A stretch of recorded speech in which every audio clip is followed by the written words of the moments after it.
Olá pessoal, tudo bem? Shizuma Shibata, hoje sobre restaurações posteriores indiretas.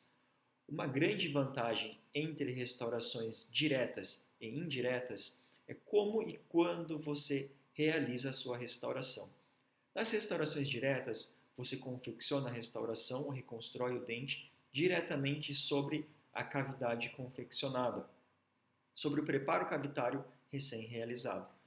Já no caso das restaurações indiretas, você transfere a informação do preparo dental para fora da boca por meio de um molde, por meio de um escaneamento digital, confecciona um modelo rígido ou semirrígido e sobre esses modelos você irá confeccionar a sua restauração de forma indireta. Então, esta restauração posteriormente ela é cimentada sobre o preparo dental. Essas diferenças elas têm reflexo direto em como e em quando fazer essas restaurações. Também determina suas vantagens e desvantagens. E é sobre esse tema, é sobre essas diferenças que nós vamos conversar hoje. Nas restaurações indiretas, então nós temos uma etapa clínica, onde realizamos o procedimento de preparo dental, confeccionamos um molde em silicone de adição ou um escaneamento digital e posteriormente fora da boca, num laboratório, uma etapa laboratorial, é confeccionada essa restauração. Uma restauração em resina composta indireta ou em cerâmica indireta. E dependendo da extensão desse seu preparo, a restauração indireta terá uma denominação diferente. Quando o seu preparo cavitário ela se restringe entre as cúspides sem envolvimento delas, esta restauração indireta é denominada inlay.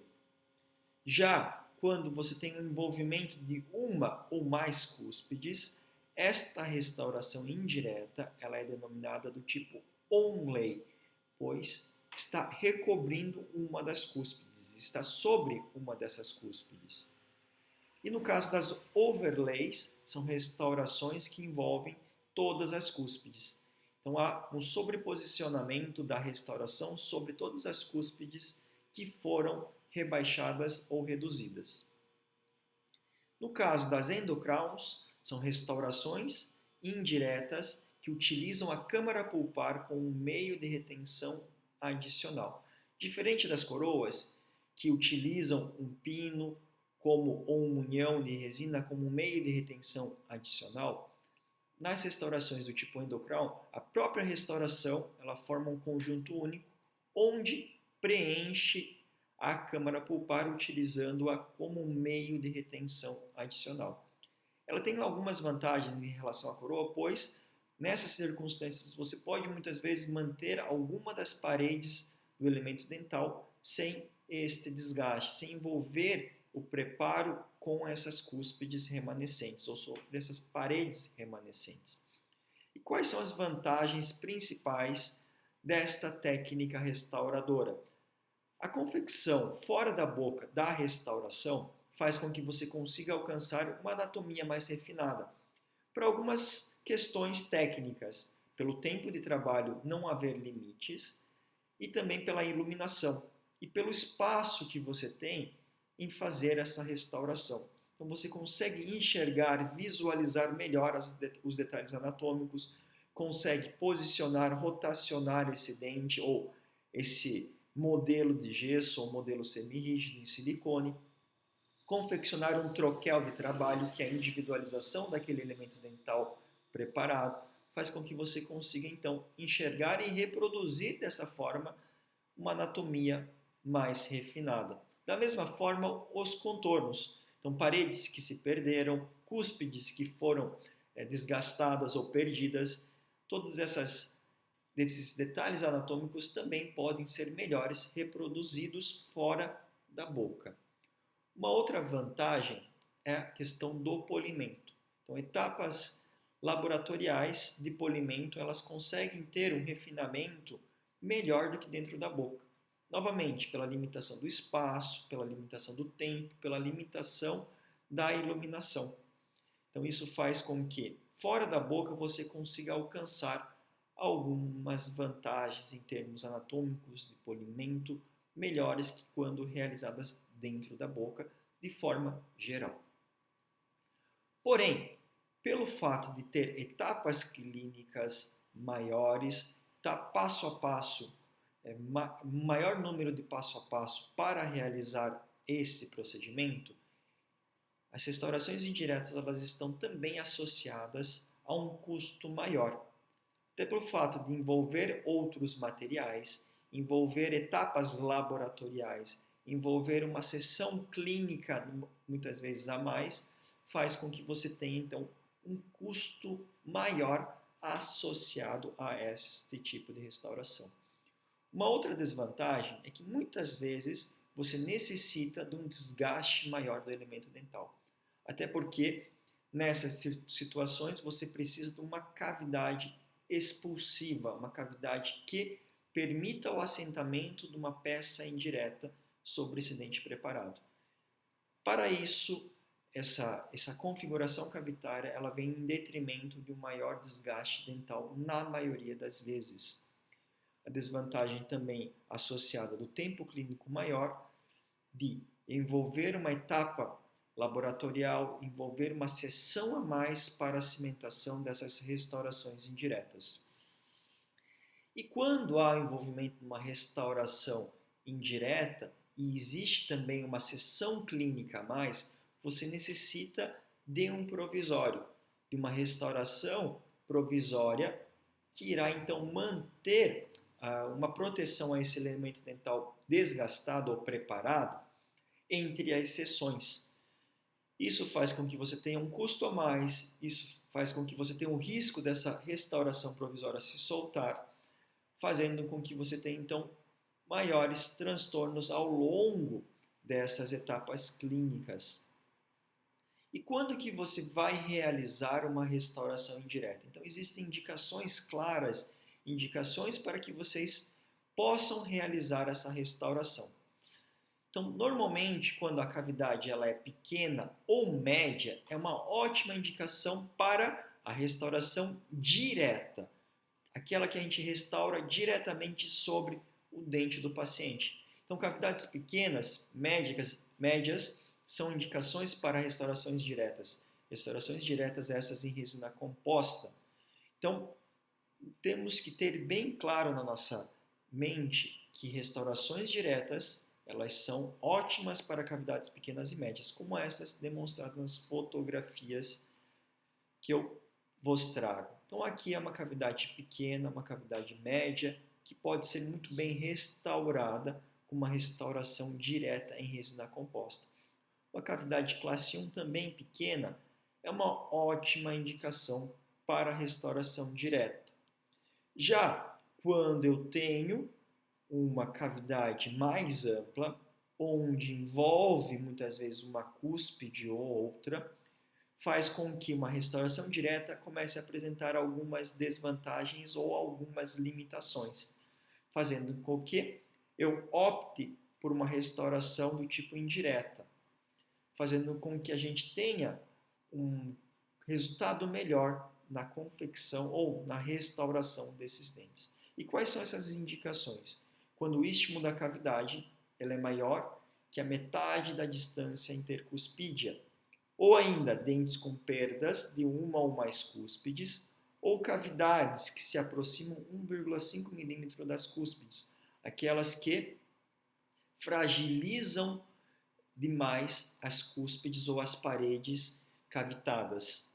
Ainda quando você tem inúmeras restaurações de médias a grandes em um mesmo quadrante. Isso faz com que restaurações indiretas consigam restabelecer a forma, o contorno, a função, a biologia de forma mais otimizada. Aqui temos então dois exemplos onde o tamanho da cavidade ou o istmo da cavidade ela é maior do que a metade da distância intercuspídea, ou ainda ela se aproxima demasiadamente das cúspides das paredes circundantes das cavidades. E quais são as contraindicações ou limitações para que você possa realizar essas restaurações indiretas? Pacientes com bruxismo ou com uma alta carga oclusal são pacientes que vocês têm como limitação. Quais são as limitações? Então, você precisa avaliar muito bem esse grau de bruxismo, o grau de tensão mastigatória que esse paciente apresenta, perfazendo então uma avaliação criteriosa para selecionar o material ideal ou a técnica restauradora ideal. E mais importante que a restauração em si, fazer um alerta ao paciente, fazendo com que o paciente tenha consciência desse desgaste, dessa sobretensão sobre esses elementos dentais e orientando-o a utilizar uma placa de bruxismo, uma placa oclusal, que faz com que, ao invés de você tensionar ou sobrecarregar a restauração, haja esse material entre os dentes que sofre esse desgaste antes da restauração, ou que, pelo menos, de certa forma, amortece toda a tensão gerada sobre os elementos dentais restaurados. Então, é uma limitação, não é uma contraindicação. Uma contraindicação é quando o paciente não apresenta saúde bucal, tecidos periodontais inflamados, tecidos que não há uma condição mínima de saúde bucal, outros tecidos altamente destruídos. Então, deve haver, primeiro, uma condição bucal favorável para ser realizada a restauração. E isto vale para uma restauração direta e para uma restauração indireta também. Pacientes jovens com polpas volumosas. O que ocorre nessas situações? Muitas vezes, restaurações indiretas, então, elas estão associadas a um maior desgaste dental, até pela configuração cavitária necessária para essas situações. Em pacientes muito jovens, muitas vezes, quando você realiza um pouco a mais de desgaste, isso acaba comprometendo a vitalidade pulpar desse elemento dental. Então, há uma limitação do próprio espaço, da própria quantidade de tecido dental nessas situações pela questão da polpa ainda estar muito volumosa. E por que nós vamos realizar essas restaurações indiretas em detrimento das restaurações diretas? Então, quais são as situações e por que nós vamos realizar as restaurações do tipo indireta, das restaurações feitas fora da boca do paciente? Por que vamos realizar, então? Devido às limitações e dificuldades das restaurações posteriores diretas. Então, a grande culpada para que nós tenhamos que fazer uma restauração indireta são as próprias limitações e dificuldades encontradas nas restaurações diretas. Pois bem, nas restaurações diretas, nós estamos sempre associados às tensões de contração de polimerização do material restaurador. A resina composta, ela sofre uma contração de polimerização. Isso está inerente do próprio material, do próprio processo de polimerização da resina composta. Porém, quanto maior o volume de resina composta envolvida, a contração irá gerar uma tensão proporcional a esse volume de resina composta, fazendo com que, quanto maior o volume de resina composta utilizada para confeccionar, para reconstruir esse elemento dental destruído, maior será a tensão gerada por essa contração, até porque essa tensão ela é proporcional ao volume da resina composta utilizada. Assim sendo, em cavidades pequenas e médias, pelo fato da quantidade de resina ela ser muito menor, a tensão gerada também ela será menor. Já em cavidades amplas, a tensão gerada muitas vezes ela é prejudicial ao elemento dental ou à união adesiva, fazendo com que se crie microgaps ou microespaços nas interfaces restauradoras ou ainda crie-se trincas tanto no elemento dental ou na restauração confeccionada. Consequentemente, também em grandes volumes de resina composta, você tem uma limitação no grau de conversão, na taxa de conversão de polimerização da resina composta. Então, a dificuldade do fotoativador em chegar com uma intensidade adequada em todas as porções da resina composta utilizada em grandes cavidades faz com que haja um grau de conversão menor ou uma taxa de conversão menor dessa resina composta. Isso faz com que também haja menores propriedades mecânicas. Então, o grau de conversão da resina composta ela está diretamente ligada a melhores propriedades mecânicas da resina composta direta. Quando você utiliza a resina composta para confeccionar a restauração de forma indireta, a polimerização ela ocorre fora da boca, ela não está aderida às paredes da cavidade. Isso faz com que a tensão gerada ela não cause prejuízos para a interface adesiva. Então toda a tensão ela é feita fora da boca. Além disso, quando você confecciona a restauração fora da boca com uma resina composta, por exemplo, você pode fazer um processo de pós-polimerização ou uma polimerização otimizada dessa resina composta. Primeiro, com fotoativador e otimizando-a com pressão, calor e um forno específico para aumentar o grau de conversão da resina por meio desse calor, por meio dessa pressão, fazendo com que as propriedades mecânicas da resina elas sejam melhores no caso dessas restaurações confeccionadas fora da cavidade bucal. Uma outra limitação, uma dificuldade em cavidades amplas dentro da boca são as dificuldades técnicas. Quanto maior a cavidade, maior é a dificuldade técnica de confeccionar ou de reconstruir essas paredes ou esses tecidos perdidos ou preparados dentro da cavidade bucal. E a limitação do espaço de trabalho, a iluminação, o tempo de trabalho faz com que você não consiga, talvez muitas vezes, fazer todo aquele detalhe que você gostaria. Fora da boca, você não tem essa limitação do espaço, você não tem a limitação do tempo de trabalho. E como que você vai realizar essas restaurações indiretas? Muito está relacionado a como você vai fazer o seu preparo cavitário e como você vai transferir essa informação para fora da boca. Porém, se o seu preparo não estiver bem confeccionado, você não irá conseguir, então, mesmo assim, confeccionar bem essa restauração fora da boca. Você irá precisar fazer muitos alívios para que uma restauração confeccionada fora da boca depois, posteriormente, consiga encaixar perfeitamente dentro daquela cavidade confeccionada. Então, como você irá reproduzir ou produzir esses preparos cavitários?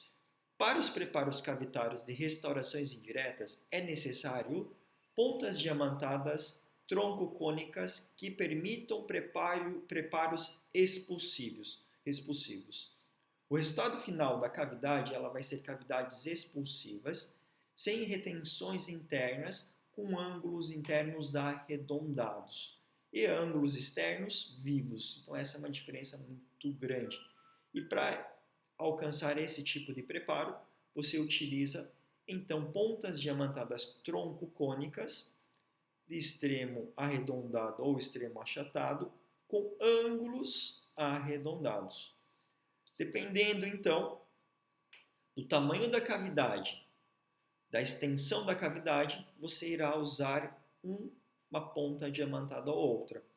Dentes molares, você utiliza então pontas diamantadas mais largas e achatadas, até pelo formato do elemento dental, por exemplo, a 31-31.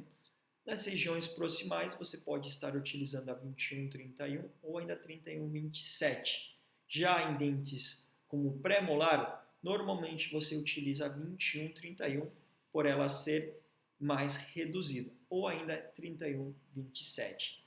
Essas pontas diamantadas estão indicadas para o preparo entre as paredes circundantes ou ainda para a redução das cúspides. Então, as pontas diamantadas de troncocônicas de extremo arredondado, elas têm o ângulo também arredondado, dando então este desenho para a cavidade.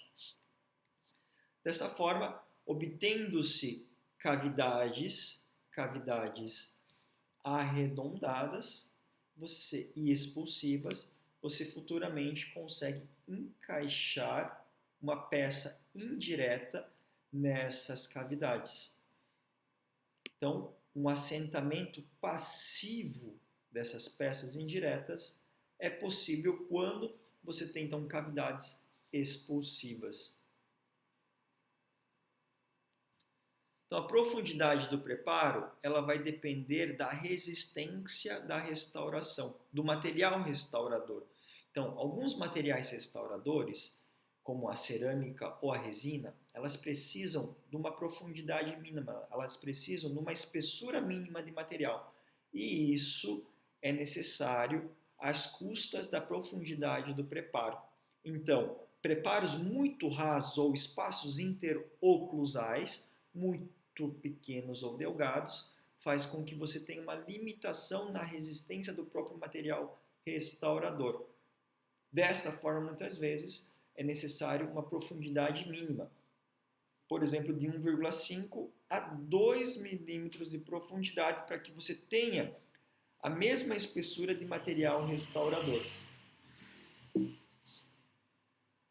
Você precisa também de expulsividade do preparo, fazendo de 12 a 15 graus no total, então 6 graus de inclinação em uma das paredes e 6 graus de inclinação na outra parede, no mínimo, fazendo com que haja 12 graus de expulsividade do preparo cavitário. Isso faz com que haja um eixo de inserção adequado. Então, as peças também elas precisam de um eixo de inserção. Então, normalmente, dentes molares e pré-molares, dentes posteriores, que tenham todos os dentes em boca, em pacientes que têm todos os dentes em boca, o eixo de inserção será por oclusal. Então, a peça ela vai encaixar por oclusal. Então, numa vista oclusal, você precisa verificar se o seu preparo ela não tem nenhuma retenção, nenhuma interferência para que a peça indireta consiga encaixar de forma passiva sobre esse preparo cavitário. Assim sendo, preparos cavitários onde as paredes são paralelas, elas vão ter mais dificuldade de fazer com que a peça encaixe de forma passiva. Já paredes convergentes para a oclusal impossibilitam o encaixe da peça. O material de moldagem ele consegue copiar essas paredes convergentes. Porém, no modelo rígido, é difícil da restauração ela conseguir ser confeccionada e se deslocar com facilidade. Você conseguir confeccionar nessas paredes convergentes e ainda conseguir remover essa restauração indireta e posteriormente fazer a cimentação na cavidade do dente preparado. Assim, deste modo, é necessário paredes divergentes, porque o material de moldagem consegue copiar essas paredes, a restauração indireta ela é confeccionada sobre essa cavidade que tem as paredes convergentes, ela é deslocada e futuramente cimentada sobre o dente com essas paredes divergentes. As paredes circundantes também devem possuir uma espessura mínima de 1,5 para que então tenha resistência suficiente para suportar as cargas mastigatórias, para que não haja o risco de fratura dessas paredes extremamente delgadas. Então, paredes circundantes muito finas, normalmente elas estão mais fragilizadas, necessitando então uma redução dessas paredes. Ângulos internos elas devem ser arredondadas para que não haja uma concentração de tensões nesses ângulos vivos. Então, ângulos internos vivos fazem com que a minha restauração ela concentre tensões nessas quinas, nesses ângulos vivos, fazendo com que haja um risco maior de fratura ou de formação de trincas. Então, deste modo, é necessário que os ângulos internos, todas elas sejam arredondadas, fazendo com que a restauração e o conjunto dental consigam dissipar as tensões de mastigação criadas ao longo da função dos dentes. Enquanto nas regiões proximais é necessário um cuidado redobrado para que não se deixem espículas, para que não se deixem paredes de esmalte com ângulos vivos ou com espículas de esmalte que fazem com que você tenha uma maior dificuldade de assentamento dessa peça ou ainda uma parede de esmalte sem suporte dentinário que frature com facilidade, ou tenha uma facilidade maior de fraturar. Então, esse ângulo aqui, essa aresta de esmalte, ela deve ser removida, envolvida, fazendo com que haja uma espessura adequada tanto do material restaurador que irá preencher esse espaço, quanto dos prismas de esmalte ou das paredes de esmalte com mais resistência ou que consigam suportar melhor as cargas mastigatórias nessas regiões proximais. Assim sendo, é necessário você confeccionar a curva reversa de Rollenbeck, que faz com que tanto o esmalte, todo o esmalte das paredes proximais tenha um suporte em dentina, tanto a cerâmica tenha a espessura, ou a resina tenha a espessura suficiente para suportar, então, as tensões mastigatórias. Para essa etapa é necessário, então, pontas diamantadas extremamente delicadas e finas para fazer esse preparo na região proximal. Então, nós temos para essa finalidade as pontas diamantadas do tipo 2200, 2135 ou ainda 2136, protegendo-se o dente vizinho com uma banda matriz, uma banda de aço. Você realiza então o desgaste daquelas arestas, daquelas espículas de esmalte. Uma vez confeccionado o preparo bruto, é necessário o refinamento do preparo com as mesmas pontas diamantadas, finas e extra finas. Esse cuidado faz com que o assentamento das peças indiretas ela seja mais delicada, as peças consigam assentar com mais facilidade, não hajam interferências no assentamento dessas peças indiretas. Cuidado no preparo, diz questão então a adaptação dessas peças. No caso das restaurações ou dos preparos do tipo inlay, onlay ou overlay, é necessário então que você realize esses preparos com essas pontas diamantadas específicas, envolvendo ou não as cúspides dos dentes em questão. No caso das onlays ou overlays, você irá realizar a redução das cúspides, principalmente quando as paredes do preparo estiverem muito socavadas, as paredes elas estejam finas ou fragilizadas, ou ainda quando há cúspides fraturadas. O que a gente realiza nessas situações? Realizamos então a redução das cúspides, fazendo então o preparo dela, desgastando essa cúspide e fazendo então o preparo cavitário, fazendo com que a espessura da parede remanescente, a base dela se mantenha a partir do momento que ela tenha uma espessura suficiente. Uma vez realizado essa redução cuspídea, além do preparo cavitário, a peça em questão indireta vem e é cimentada, assentada sobre esse elemento dental preparado. Então, o preparo é realizado com uma ponta diamantada troncocônica, fazendo-se a redução dessa cúspide fragilizada. É importante também salientar que quando é feita essa redução cuspídea, ficam dois ângulos, tanto um ângulo interno agudo e o externo agudo. Porém, o interno ela tem que ser arredondada. Então, para que você consiga arredondar esse ângulo, você inclina a ponta diamantada, fazendo então um arredondamento dos ângulos internos, enquanto o ângulo externo é mantido então agudo.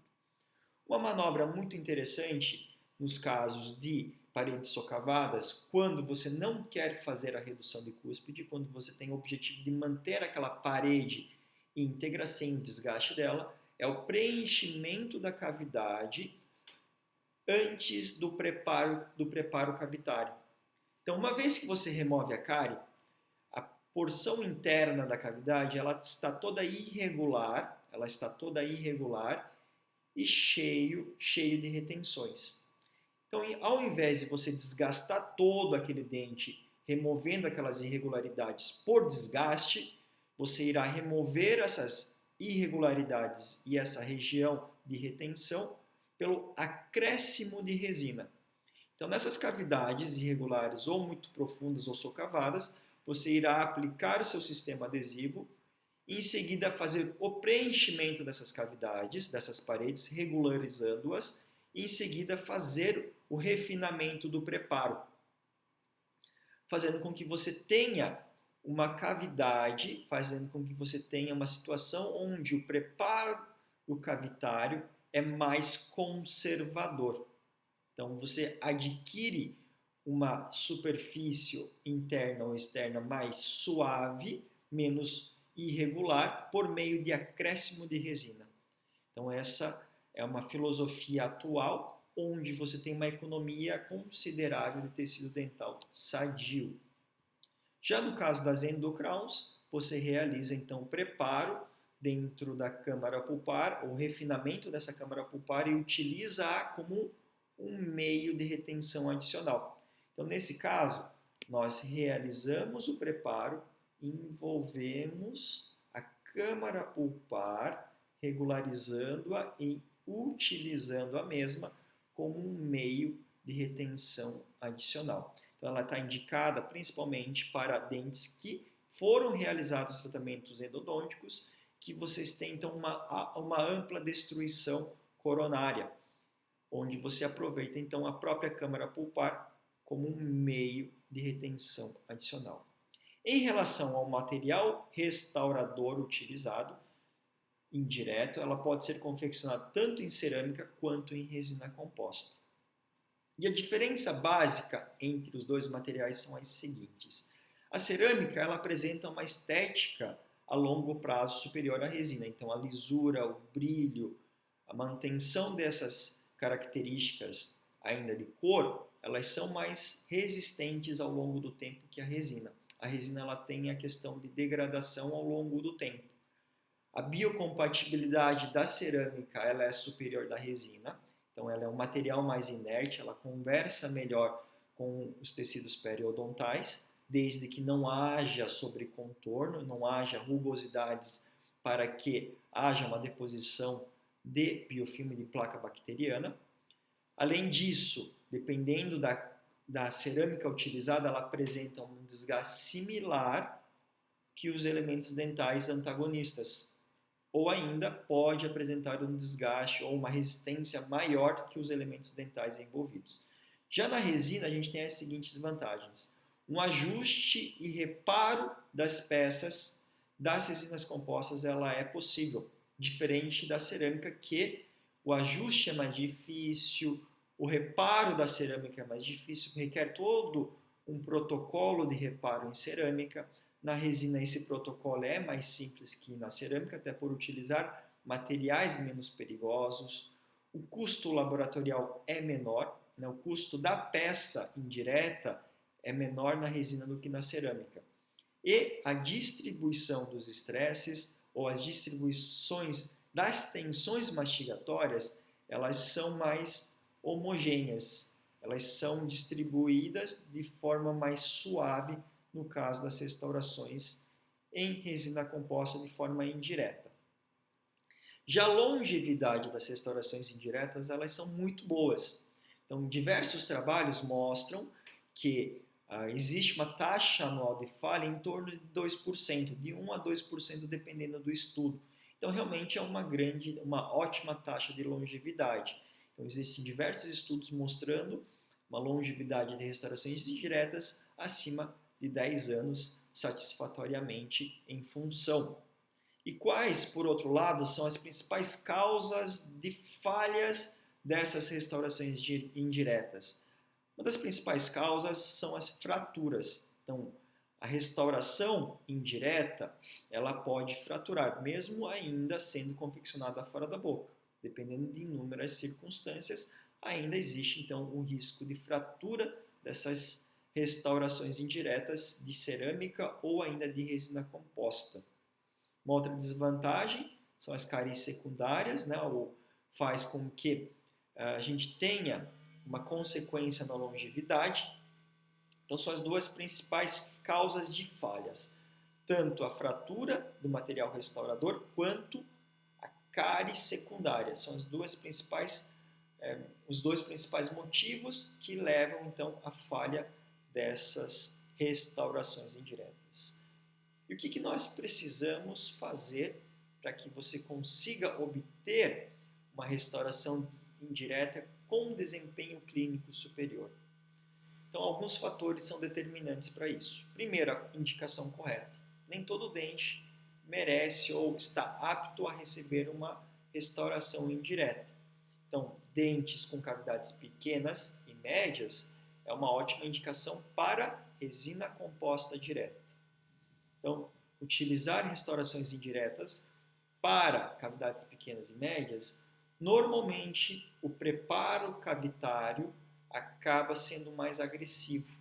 Você faz com que mecanicamente, por um desgaste mecânico, você tenha espaço suficiente para receber a restauração indireta. Por esse motivo, não é a indicação correta para esses casos onde a cavidade não é muito ampla.